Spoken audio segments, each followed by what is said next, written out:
On November 30th, 2023, a man in Rochester, New York, called 911 because he was struggling to breathe, expecting that an ambulance ride would bring quick medical care, but instead it became the most tragic night of his life. I don't know what's wrong with him, but he will not get out of our truck. Okay. And he's got to go. Sir, it's a wrap. Looks like they want you out. I couldn't breathe. They want you out, sir. No fight at this time. They're just trying to get him out. The way that you got in here and the way that you just looked at us, there was no... All right, sir. The man, 48-year-old Julian Coleman, was placed inside the ambulance believing he would receive oxygen and be taken straight to the hospital, which is the standard response for someone reporting severe breathing trouble. Situations like this are known to escalate quickly, and EMTs are trained to calm patients and continue care, or request police assistance without stopping medical treatment. No fight at We this tried time. to help, They're just trying to honey, get him but out. the way that you got in here and the way that you just looked at us, there was no... All right, sir. Come on. way of Come on. somebody asking for No help. games. Get out. I'm getting out. Thank you. No.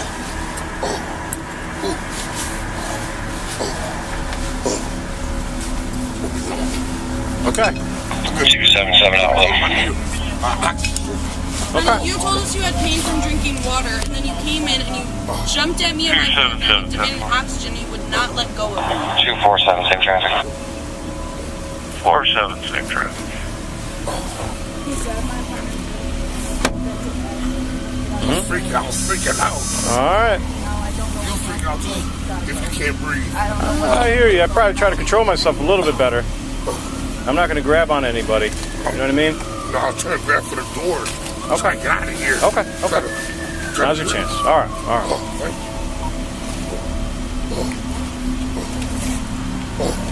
Is that all you guys want, though? Then just out. Coleman was ordered out of the ambulance and left on the street on a cold night. He walked a short distance, sat down on a bench, and within moments, this happened.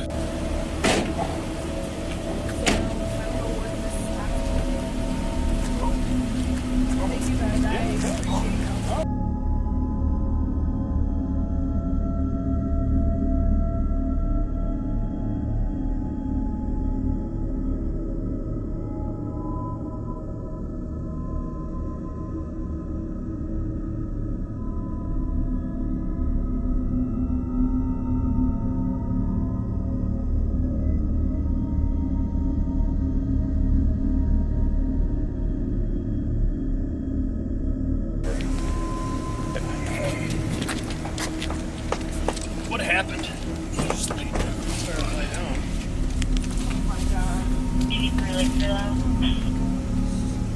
Grab my monitor.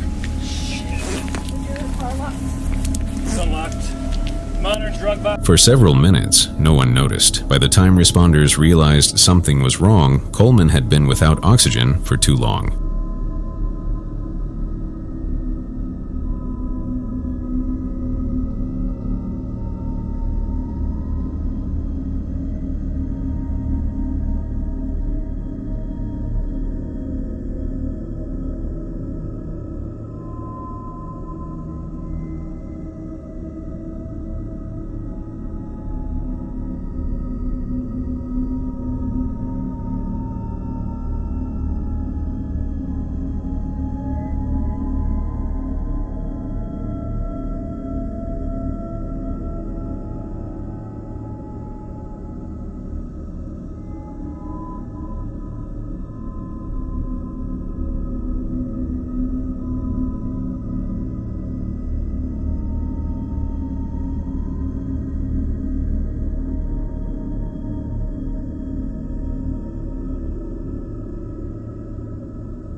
What's sad is that he lost consciousness right there for several minutes on that bench, and the officers beside him and those walking past didn't even notice. If they had seen it earlier, they could have rushed him to the hospital or given him oxygen in the ambulance.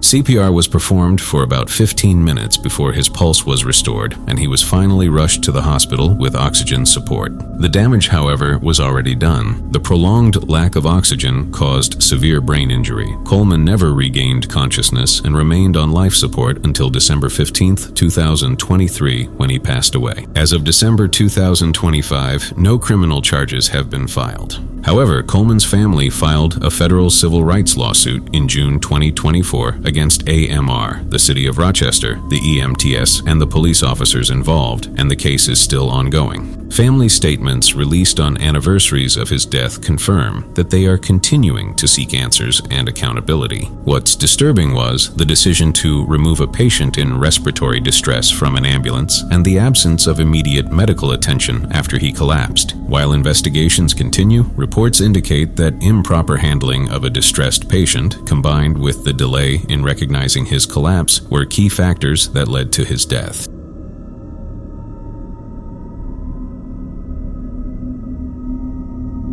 On December 7, 2025, a late-night drive through the streets of Columbus, Ohio, turned tragic and deadly in just a few seconds. 911, what's the location of your emergency? Listen, if y'all, I need someone to come deal with this drunk. He's torn my whole house, my whole yard up. I'm not letting him in. It's my son. If y'all don't come take this dude, I'm gonna put a bullet in him. Around 2:48 a.m., Columbus police officer Caitlin Robinson was driving eastbound toward that intersection with her lights flashing and sirens on, responding to a high-priority 911 call involving a possible burglary and a threat of violence. The call came from a frightened mother who told dispatch that her intoxicated adult son was banging on her doors and windows, trying to force his way inside, and she warned that if he entered the home, she might have to shoot him. He's a 300-pound bully. First of all, please When do he not make kicks my this door in, I'm blowing him back out of it. He's breaking everything off my house. What's going on? Come get this drunk. He's tearing my whole house up and trying to knock my windows out. Y'all come get me if he makes it through the door. It's my son, but if he makes it through the door, I'm putting a bullet in him. So y'all come deal with him or I will. Because of the serious risk described in the call, officers were instructed to respond quickly, using emergency mode to reach the scene as fast as possible. Officer Robinson's cruiser moved at speed through mostly empty streets, passing several green lights without incident. The road ahead appeared clear, quiet, and dark, giving the impression that the urgency of the call was carrying her forward without interruption. Then, as the cruiser approaches West Broad Street, the traffic signal turned red with no visible slowing or pause, so the police vehicle continued straight into the intersection where this happened.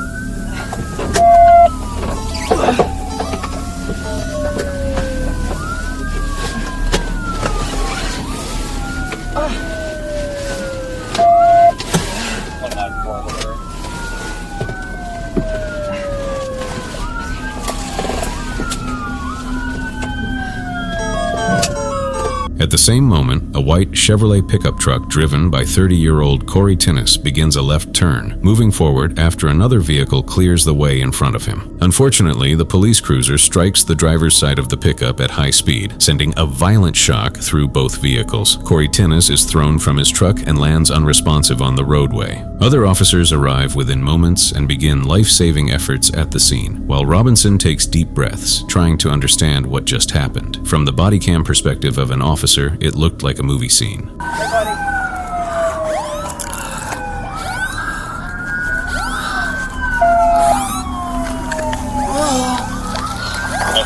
Code 9101 stop. You know, get you the call. Oh God. Oh God.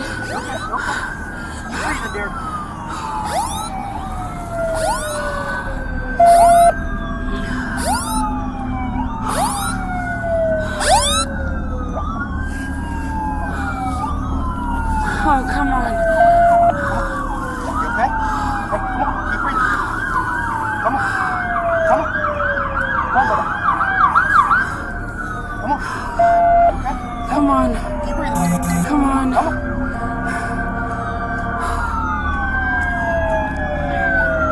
Come on. Come on. Come on.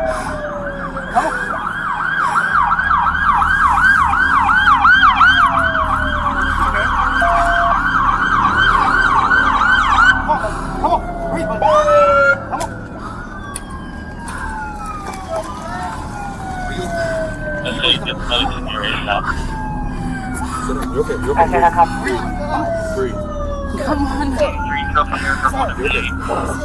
my God. Just stay back from me, okay? In the days that follow, the Ohio State Highway Patrol begins an independent investigation into the crash, and Officer Robinson is placed on administrative leave, which is standard procedure. As of late December 2025, no charges have been filed, and officials have not released a final determination on fault or policy violations. Many people have focused on department rules that require officers to slow down or stop at red lights during emergency responses, even with lights and sirens active, in order to fully clear intersections before proceeding. In this case, the video appears to show the cruiser entering the intersection without that pause, raising questions about whether proper caution was used. At the same time, it remains unclear whether Tinnis saw or heard the approaching siren in time, or whether he believed the intersection was safe to enter after the vehicle ahead of him passed through. What is clear is that the speed and force of the impact left little chance for recovery once the collision occurred. Investigators continue to weigh the urgency of the 911 call against the risks of emergency driving, especially as Columbus has seen growing concern over serious crashes involving police vehicles. The case now sits at the difficult intersection of rapid response, traffic safety, and the irreversible cost of a single moment on the road. On October 26, 2024, a man drove onto a neighbor's property in Port Orange, Florida, and what began as another chapter in a long dispute turned into tragedy. Spruce Creek Farms, a rural residential area west of Port Orange near Tomoka Farms Road, is usually quiet, but tensions between neighbors can linger for years when small conflicts are left unresolved. In this case, 47-year-old Marcus Blicker had been involved in an ongoing feud with the Aarons family, a conflict that reportedly began more than a year earlier over disputes involving children, airsoft guns, and verbal confrontations that slowly escalated into open hostility. That day, several youths arrived at the home of William Aarons, saying that Blicker had chased them and tried to strike them with his truck.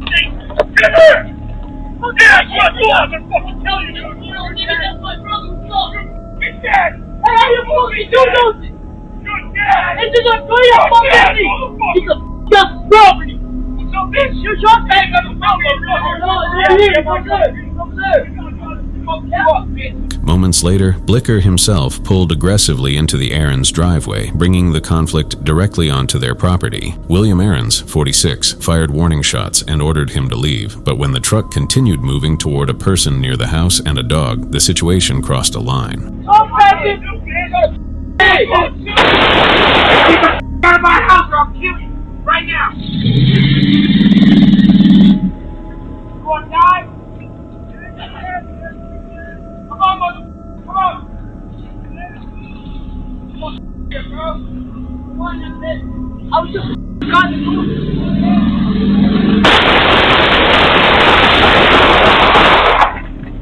Come on, under this! I was just driving normal.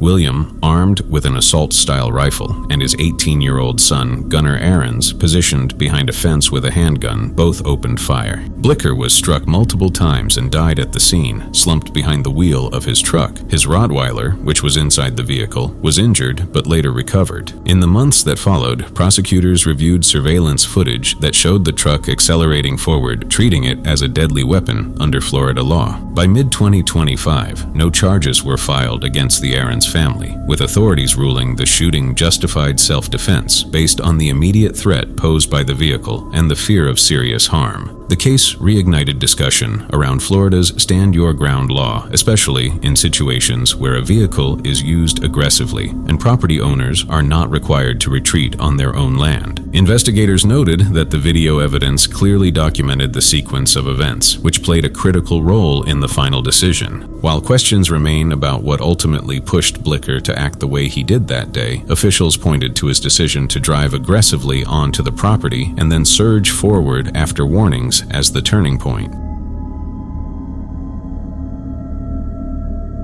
On December 18, 2025, what began as a routine takeoff from Statesville Regional Airport in North Carolina slowly turned into one of the most painful losses the NASCAR community would ever face. That morning, a Cessna Citation 550 business jet was preparing for a short flight to Florida, a trip that was expected to be simple and uneventful. The aircraft was owned by retired NASCAR champion Greg Biffle, who was on board with his wife, Christina, their children Ryder and Emma, and close family friends Dennis Dutton, his son Jack, and longtime friend Craig Wadsworth. For Biffle, aviation was not new territory. He was a licensed pilot himself and well known for his involvement in flying, including using his helicopter in relief efforts after Hurricane Helene, so this flight felt familiar and routine. At around 10:05 a.m., the jet lifted off the runway. For a brief moment, everything appeared normal. Then, shortly after departure, something went wrong.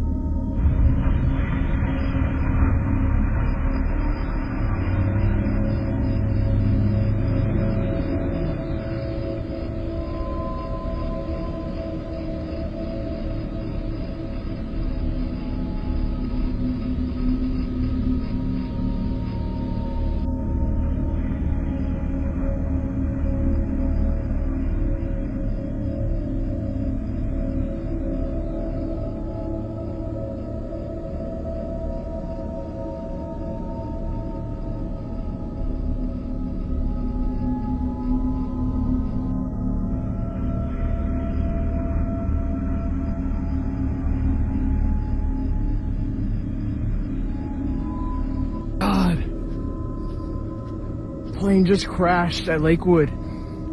A plane just crashed at Lakewood. It was flying from this way. It was way too low.